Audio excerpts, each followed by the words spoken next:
시청자 여러분 안녕하십니까. 11월 26일 고영신의 시사정담 시작하겠습니다. 시청자 여러분, 황교안 한국당 대표 단식이 7일째로 접어들었습니다. 매서운 날씨에다 천막조차 제대로 칠 수 없어서 정말 큰 어려움을 겪고 있다는 소식입니다. 황교안 대표 단식 소식과 코앞에 닥친 패스트트랙법 처리를 둘러싼 여야 각 정당의 전략, 그리고 구속영장에 청구된 유재수 전 부산 경제부시장 소식을 묶어서 황교안 대표 상근 특보이자 미래전략연구소 김우석 부소장님과 함께 정가 이슈를 짚어보도록 하겠습니다. 네, 김 부소장님 안녕하세요. 오랜만에 나오셨습니다. 요즘 황 대표가 청와대 앞에서 이렇게 단식을 하고 계시니까 우리 상근 특보님도 청와대로 갈랴 또 당으로 갈랴 국회로 갈랴 상당히 몸이 바쁘시겠습니다. 예. 어쨌든 지금 황교안 대표 오늘 상황은 어떻습니까? 아까 뉴스를 보니까 유승민 네.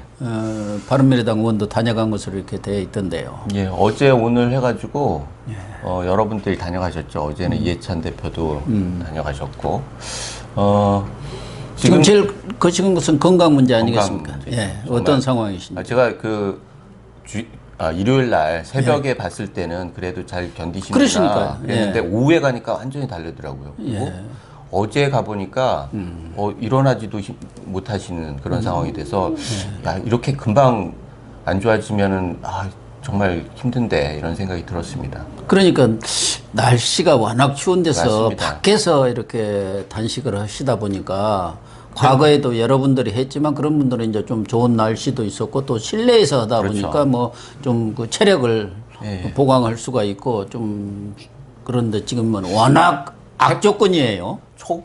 초반에 텐트만 있었어도 예, 노지에 그러니까. 있으니까 그러니까 저도 뭐 옆에 완전- 있는데 예. 하루 있으니까 띵 하더라고요. 젊은 분도 그러시는데 그런데 그걸 한 2, 3일 하시고 예. 그다음에 체력이 깨끗해졌어요. 완전히 나빠지고 YS 같은 경우에 23일 했지만 댁에서 했고 댁에서 했죠. 인거도 예. 맞고 예. 이러면서 23일을 버텼는데 그거하고 비교될 수가 없는 거죠. 지금 여당에서는 뭐 벌써 그러느냐 이런 얘기를 그러니까 하는데 무슨 건강이 어디가 잘못된 사람 아니냐 뭐 이런 식으로 막 조롱을 하고 있어요. 그러니까 처음부터 그랬잖아요. 처음부터 황제 단식이다, 무슨 갑질 갑질 단식이다 이렇게 하면서 사무처 당직자들이 무슨 조를 편성했는지 뭐 이렇게 계속 그렇게 하면서 계속 폄훼를 했잖아요. 예. 그러니까 사무처에서 오죽 답답했으면 그럼 당신 대표가 하면 우리가 그러면 당신들은 일찍 퇴근해가지고 삭개 먹고 이러느냐 이렇게 성명을 발표할 정도로 어이없는 말을 했단 말이에요. 그러니까요. 그런 의도가 있었고 그런 것들이 발전돼 가지고 누구예요? 이종걸? 이종걸. 죄송합니다. 그 동창 아닙니까? 동기동창. 동기동창이잖아요. 그런데 그 양반도 오빠 뭐 이러면서 또 내분을 획책하고 예. 이런 것들을 보면서 야, 이게 결국은 민주당이 가지고 있는 수준이구나.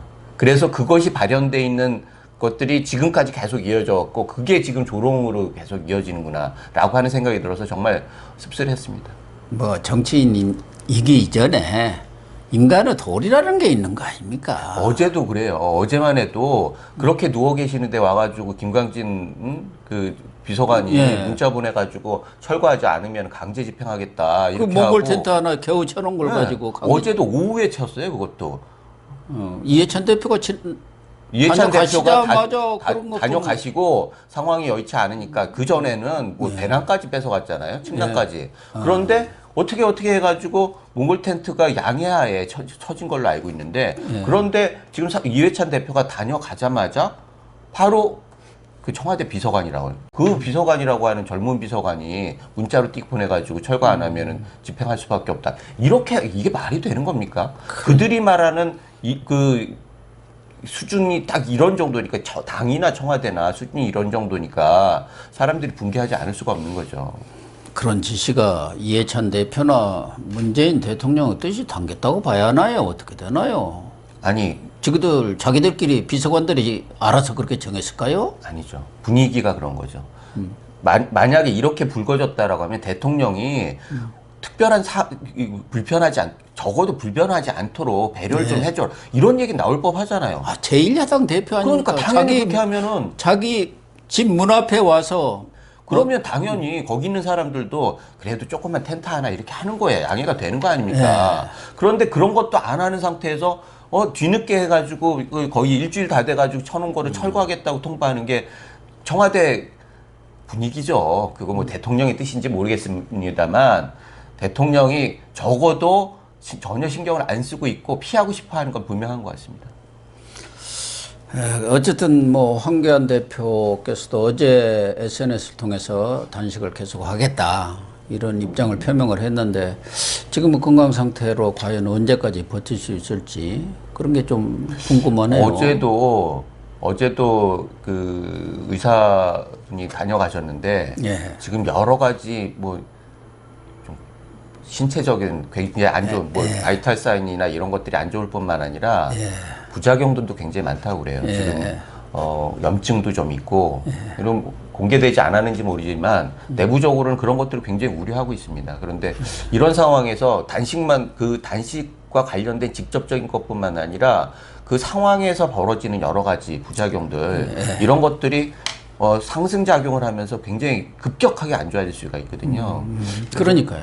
그래서 저렇게 하면은 적어도 청와대에서 이런 것들 피할 게 아니라 그 입장을 밝혀야죠. 지금 그 지소미아 것만 해도 야당 대표가 저렇게 해줬으니까 핑계거리가 생긴 거잖아요. 그렇죠. 명분이 생긴 거예요. 아니 그렇지 않았으면 그야말로 미국에 밀려가지고 결국 베끼는 거밖에 안 되는데 그 정무수석이 와가지고 얘기했듯이 황 대표가 단식을 하는 게 굉장히 큰 지렛대가 됐습니다. 이렇게 얘기했던 거는 결국은 미국의 압박이라고 하는 걸 그런 그 창피한 거를 모면하기 위해서 황 대표가 활용이 된 거잖아요. 지금 같은 경우에는 선거법이나 이런 공수처법 같은 경우에도 선거법이 첫 번째 내일 상정이 되는데 선거법 내부의 반발도 많고 실질적으로 민주당 내에서도 이게 가능한가라고 몇 가지가만 바뀌어도 한 100명이 좌고됩니다. 예, 그렇죠. 그런 상황에서 핑계를 찾아야 하잖아요. 그렇다고 하면 황 대표 단식이라고 하는 게 얼마나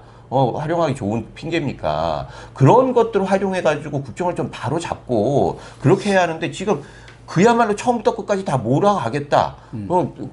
할 테만 해라. 철거하겠다. 이런 식으로 나가는 건 국정 책임자로서의 자세가 아닌 거죠.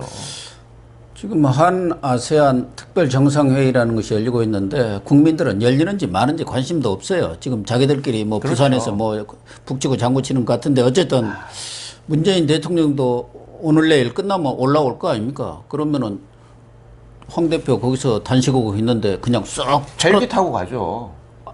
헬기 타고 가는 거 아닙니까? 지난번에도 갈 때 헬기 타고 가가지고 주민들이 이렇게 헬기를 많이 이용하는 대통령 처음 봤다. 그렇게 해가지고 댓글이 엄청 올라오고 있어요. 뭐가 무서워가지고 헬기 타고 다니느냐. 그렇게 얘기를 하고 있는데 이번에도 당연히 헬기 타고 들어가죠. 보기 싫으니까. 아무리 그래도 헬기 타고 들어가더라도 그 앞에 뻔하니 그러고 계시고 지금 위독한 상태까지 가 있는데 아무 말 없이 청와대로 쓱 들어가 버리면 마음이 편할까요? 그래도 이런 때 그렇지 않아도 지난번 황 대표가 영수회담도 제의했잖아요. 좀 모셔서 일단 차 한 잔 드시면서 몸도 좀 녹이시면서 얘기라도 좀 해보자. 뭐 이렇게 하려나? 그렇게 않을 것 같죠? 제발 그러길 바라는데 그동안의 그 행태 상황을 보면은 그럴 가능성이 거의 없다고 보여지죠. 그렇죠. 네. 근데 어쨌든 이제 가장 중요한 것은 뭐 지소미아는 아까 말씀하신 대로 황 대표가 명분을 주어서 일단 뭐 유예가 아니라 연장을 했는데 그거 가지고도 지금 일본하고 뭐 사과를 했느냐 안 했느냐 하고 감정 싸움이 지금 극도로 치달아가고 있지 않습니까? 그런 것은 뭐 그렇다 하더라도 지금 이제 핵심은 황 대표가 뭐 지소미아도 물론 중요한 단식의 요인이 됐습니다만 공수처법 선거법 저지의 제1차적인 목적이 있었지 않겠습니까? 그래서 제가 볼 때는 과연 황 대표가 제1야당 대표가 저렇게 목숨을 건 단식을 하고 있는데 선거법 처리 이런 거 물 건너간 거 아니에요? 그 상황에서 맞습니다. 제1야당과 합의도 없이 처리를 한다? 얼마 전에 이해찬 대표도 의총에서 그 한국당과 합의를 해야 하는 거 아닌가 하는 쪽에 그런 얘기를 했잖아요. 뒤로 싹 물러났더라고요. 전략적인지는 모르지만 어떻게 보세요? 내부가 골치 아프기도 하겠지만 아까 말씀드렸듯이 그거를 고리로 해가지고 뭔가 타협점을 찾으려고 계속 노력을 하는 것 같은데 이게 상식적으로 보면 선거법을 강행 처리한다는 건 말이 안 되잖아요. 그렇죠. 군사법정 때도 안 하던 거를 지금 자기들은 뭐 군사정부 때도 그런 일은 없었죠. 그렇죠. 소통 정부라고 하는 사람들이 야당하고 소통도 없이 게임의 룰인 선거법을 그 강행 처리하겠다? 이건 말이 안 되는 거고 상식적으로도 이해가 안 되는 건데 이 정부가 워낙에 상식이 일반 국민들하고 상식이 다르니까 그런 측면이 있는데 문제는 이 선거법이 왜 중요하냐면요. 지금 세 가지 요구가 있었습니다. 네. 지소미아를 통한 한미 복원, 그리고 한미 동맹 복원, 그다음에 선거법 그리고 공수처법 세 가지가 있었어요. 그런데 문제는 지소미아 같은 경우에는 선거법이 만약에 강행 처리돼 가지고 반대를 못하면 이런 일은 계속 벌어지는 거예요. 그래서 선거법이 그렇게 중요해요. 지금 이번에도 진짜 그래도 100여 석이 있는 야당이 있었으니까 거기에 눈치를 안 볼 수가 없는 거잖아요. 그런데 쪼그라든 야당 그리고 위선정당들을 해놓고 그 한미동맹 깨겠다, 미군 철수 그건 어쩔 수 없다. 이렇게 나가면은 반대할 수가 없는 거예요. 그런 구조를 만들기 위해서 지금 선거법을 강행 처리하겠다는 거죠. 경우에 따라서는 헌법 개정까지도 하겠다는 맞습니다. 거 아닙니까? 자기들 3분의 1 입맛에 개정. 맞는 네. 선거법까지 아니 헌법까지도 개정해가지고 지금 그런 것을 이 자유우파 보수 세력들은 걱정하고 있는 맞습니다. 겁니다. 지금 같은 자유민주주의 헌법이 아니라 사회주의 비슷한 그런 쪽으로 갈 가능성이 없지 않느냐. 이게 백석의 의미가 말씀하신 대로 모르시는 분들 위해서 말씀드리면은 3분의 1이 개헌 저지선이잖아요. 예. 그런데 지금 이 연동형 비례대표제 선거제 하면은 한국당은 절대 백석을 못 넘어요. 그러니까요. 예. 넘을 수가 없죠. 네. 그러니까 나머지 3분의 1 위성정당과 민주당이 해가지고 개헌을 해버리면 끝나는 거예요. 뭐 개헌뿐만 아니라 모든 것을 할 수 있죠. 그러니까 지금도 개헌까지 한국당이 하는데. 겨우 108석 아닙니까? 8석 넘어 있는 거예요. 개헌 저지선에서. 맞습니다. 그래서 지금 민주당 내에서도 우선 선거법 가지고 기존에 내놨던 125대 비례 75 예. 선거법 개정안에 대해서는 민주당뿐만 아니라 바른미래당, 민평당, 대한신당 이런 데까지도 다 반대하고 있는 거 아닙니까? 그렇게 되면은 자기들 지역을 다 줄여야 하니까. 예. 그래서 이제 250대 50, 그러니까 비례를 줄이고 또 240대 60까지 이런 안까지 나오는 그런 상황 아니겠어요? 그래서 이런 경우에 조금 타협의 여지는 있는지 어쨌든 나경원 원내대표도 협상의 끈은 놓지는 않겠다. 이런 얘기를 하셨더라고요. 예. 또 한국당 내에서도 준연동형 그거를 지금 50%로 하자겠는데 20, 30%로 연동이 되는 그 비율을 그렇게 되는 경우는 사실상 연동형 의미는 없어져 버리는 거죠. 조금 명맥만 살아있는 그런 쪽까지도 생각을 하시는 것 그런데 같아서. 본질적으로 지금 의원 정수가 문제가 됐잖아요. 지난번에 예. 심상정 대표가 10%더 늘리자 이렇게 하면서 그게 여론에 엄청나게 문매를 맞았잖아요. 그렇죠. 예, 그런 상황에서 손학규 대표도 그렇고 박지원 의원도 그러니까 동조하면서 예. 전체적으로 그런데 민주당은 이렇게 눈치를 보고 있다가 이제 살짝 빼는 그런 분위기였는데 이 의석수의 문제가 아니에요. 지금은 말씀하신 대로 연동형 비례대표제가 문제거든요.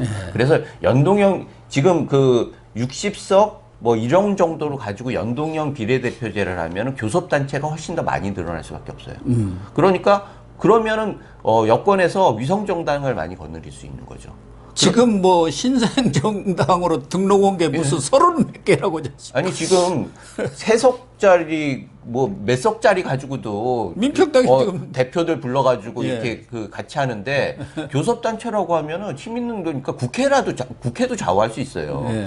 청와대에서 군소정당들 대표를 불러가지고 하는 거는 큰 퍼포먼스는 오케이. 그런데 국회에서 교섭단체들이 모여가지고 교섭단체에서 어찌됐든 의제도 결정을 하고 하는 거 아닙니까? 예. 그런데 교섭단체를 우군으로 많이 만들어가지고 한국당을 쪼그라든 한국당을 배제하고 나머지 교섭단체가 의제를 결정해가지고 몰아붙이겠다.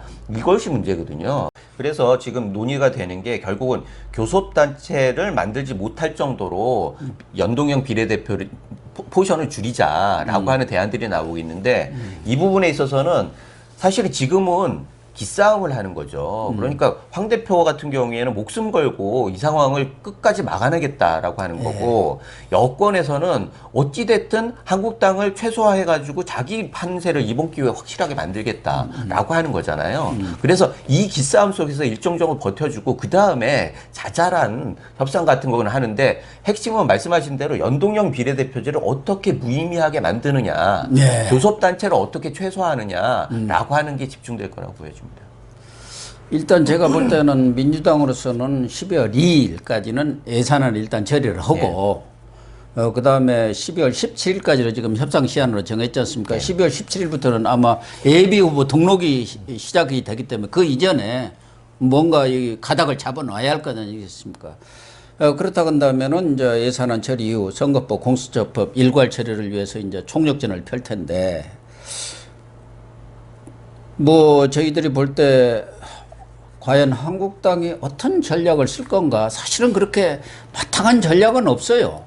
옛날처럼 패스트트랙법 처리 때처럼 그렇게 물리력을 하기에도 지금 그것으로도 다 뭐 이리저리 기소가 된다 어쩐다 하니까 좀 그렇고 어떤 전략을 지금 구상하고 있나요? 뭐 큰 비밀이 아니면 얘기를 좀 해주시죠. 아니, 비밀일 건 없어요. 지금 이유는 아무 대책 결과적으로 막을 수 있는 제도적인 장치가 없기 때문에 그렇기 때문에 황 대표가 단식에 들어간 겁니다. 뭐 필리버스터라든가 그거는 필리버스터 같은 경우에도 하고 그 다음 그 회기를 하면은 자동 상정으로 내가 투표를 할 수밖에 없어요. 아, 자동 이제 그걸로 끝나버리니까. 그렇죠. 네, 자동. 그러니까 그거는 시간력 여유만 있으면 얼마든지 통과될 수 있는 거예요. 의원직 총사퇴 같은 경우에도 눈 딱 감고 하면은 그냥 총선 공격으로 넘어가는 거예요. 그러니까 의원들 총사퇴했고 국회 안 나오면 더 처리하기가 쉽겠네요. 네. 자기들끼리 땅땅 때려버리고. 맞습니다. 그래서 의원직 총사퇴 시점이 중요한 건데 여러 가지 얘기들이 나오고 있는데 지금 이 상황에서 그것만 가지고 독하게 마음먹고 지금 여권에서 밀어붙이겠다고 하면은 물리적으로 막을 방법이 없어요. 그런 상황이기 때문에 여론전을 펼 수밖에 없는 거죠. 국민들의 그렇다고 선거 보이콧 할 수는 또 없잖아요. 그거는 마지막 정말 완전히 더 이상 대한민국이 이렇게 가서는 안 된다라고 하는 결단이 있어야지 가능한 일인데 그것까지는 지금 거론할 단계는 아닌 것 같고요. 네, 그렇죠. 언론에서도 이미 총선 보이콧은 제외하고 뭐 한다 이런 얘기들이 한나라당에 나온다는 얘기를 하는데 결국은 총선 보이콧 같은 경우에도 마지막 수단이 된다라고 하는 전제에서 하는 얘기거든요. 그래서 그런 부분들에 대해서 지금 논의할 단계는 아니지만 이런 상황으로 가면은 대한민국의 민주주의는 조종을 울리기 때문에 총선은 의미가 없어요. 그렇죠. 이런 상황이면 뭐 조정이 울리는 것이죠. 끝장이 나는 거죠. 네. 그런데 이제 일각에서는 또 하나는 뭐 홍준표 전 대표도 그랬는데 선거법을 막기 위해서 공수처법은 넘겨주는 게 어떠냐 뭐 이런 얘기도 했고 거기에다가 또 이 안 낄 데가 없는 분이 박지원은 그거 좋은 제안이다 이렇게 또 맞장구를 쳤더라고요. 또 일각에서는 만약에 이런 선거법이 처리가 될 경우 한국당이 그렇게 될 경우는 사실은 뭐 한국당도 그렇고 민주당도 그렇고 비례대표를 가져올 가능성 거의 없잖아요. 연동형이 시작되면은 지금 뭐 50%만 하더라도. 그러니까 비례 한국당을 만들어서 지역구는 한국당, 정당 투표는 비례 한국당으로 이렇게 하는 뭐 민주당도 그럴 거예요. 민주당한테 지역구는 짓고 정당 투표는 정의당한테 해라. 그래갖고 이렇게 자기 우군 일중대를 키우려고 하는 그런 전략을 쓸 텐데 그럴 가능성도 있나요? 마지막 순간에 여러 가지 시나리오가 나오고 있는 거죠. 사실은 홍준표 전 대표 같은 경우에는 아이디어는 굉장히 그럴듯한데 실질적으로 선거법을 먼저 하는데 이게 이게 동전의 양면 같아가지고 둘로 나눠서 쓸 수가 없어요. 그러니까. 그런데 뭐 역발상 같은 아이디어로는 뭐 충분히 얘기할 수 있겠는데 현실적이 아니다. 만약에 이렇게 된다고 하면 어떤 문제가 벌어지냐면 군소정장들이 다 보이콧 이건 안 된다. 그럼 민주당에서 선택을 해야 하는 거예요. 민주당에서 한국당의 손을 잡을 것이냐, 정의당을 비롯한 다른 정당의 손을 잡을 것이냐. 한국당의 손을 잡으면은 우군들이 다 사라지는 거예요. 그러니까 민주당 입장에서도 그거는 선택의 여지가 없는 거고, 한국당 입장에서도 그러면 야합이라는 얘기가 들립니다. 제가 볼 때는 선거법도 선거법이지만 이 공수처법이 더 큰 문제입니다. 공수처법이 통과되면요, 완전히 사법부까지 다 장악하는 맞습니다. 거고, 어떻게 지금 위헌 논란까지도 나오고 있는 그런 상황 아닙니까? 뭐 무슨 게시타폰이 뭐 이런 얘기까지 나오고 있는 상황이에요. 맞습니다. 그래서 제가 볼 때는 한국당 입장에서는 선거법보다도 오히려 더 이 공수처법이 더 심각하다고 봅니다. 선거법 아까처럼 무슨 비례 한국당을 만든다든가 여러 가지 돌파할 방법이 있지만 공수처법은 딱 만들어지면 이제 그건 꼼짝 못해요. 맞습니다. 지금 사실 그 다음에 그 말씀하신 비례 한국당 같은 경우에도 이게 보수 통합을 막고 있는 거예요, 지금. 그래서 모든 지금 이현주당, 뭐 이정현당, 별의별 당이 다 지금 이게 보수 쪽에도 벌써 대여섯 개가 생겼더라고요. 맞습니다. 그러니까 이 선거법이라고 하는 게 그렇게 중요한 거예요. 지금 우후죽순으로 막 정당을 창당을 해가지고 이렇게 한 다음에 마지막에 이 선거법이 연동형으로 되면은 가능성이 있으면은 독자로 출마를 해가지고 비례 의석을 챙기는 거고, 그렇지 않으면은 그 지분을 통해서 통합 과정에서 지분을 확보하겠다, 이런 전략이 있는 거고, 그렇기 때문에 지금은 위성 정당 얘기가 아니라 기본적으로 그 전에 정당들을 어떻게 수습할 것이냐가 우선인 거죠. 그리고 만약에 여러 위성 정당이 있다라고 하면 그거를 위성 정당이라고 얘기할 수는 없는 거 아니에요. 예. 그런데 어찌됐든 국민들이 보기에 합당하게 민주당과 정의당 같이 대체제로서의 확실한 의식이 있어야 하는 거고, 그런데 한국당 같은 경우에는 여당이 아니기 때문에 우후죽순으로 나오는 이 정당들, 지금만 해도 오른쪽에 우공당이 있고 우리공화당이 있고 좌측에 변혁이 있잖아요.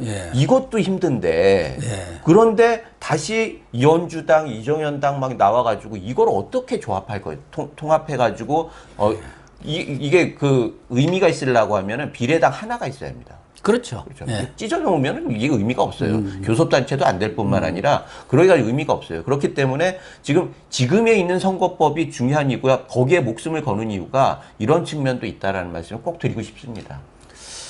아무튼 선거법, 공수처법 처리를 위해서 황교안 대표가 지금 사직생의 자세로 단식을 하고 있는데, 보수 야권 여기에 지금 말씀하신 대로 그렇지 않아도 우리 공화당, 변혁 또 다 정당을 만드는 데다가 또 뭐 이현주당, 이정현당 이렇게 만들면은 사실은 보수부터 분열해 가지고는 다음 총선에서 전혀 기약할 수 없습니다. 진짜 보수 세력은 민주당과 한판 승부를 겨루려면은 작은 이익들은 접어놓고 소리는 대의로 뭉쳐야 합니다.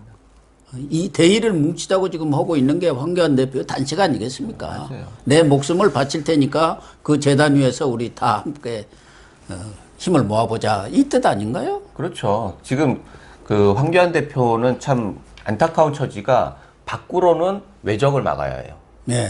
안으로는 이순신 비슷한, 뭐 거기에 비교하기는 좀 그렇지만, 사실은 국내적으로는 이순신 같은 경우에도 외부의 외적을 막아야 하고, 또 임금의 칼을 늘 의식했죠. 그 사이에서 끊임없이 고뇌하고 이렇게 했는데, 황교안 대표도 지금은 외부적으로는 정권의 폭주를 막아야 하는 거고, 내부에서도 인적 쇄신을 또 해야 해요.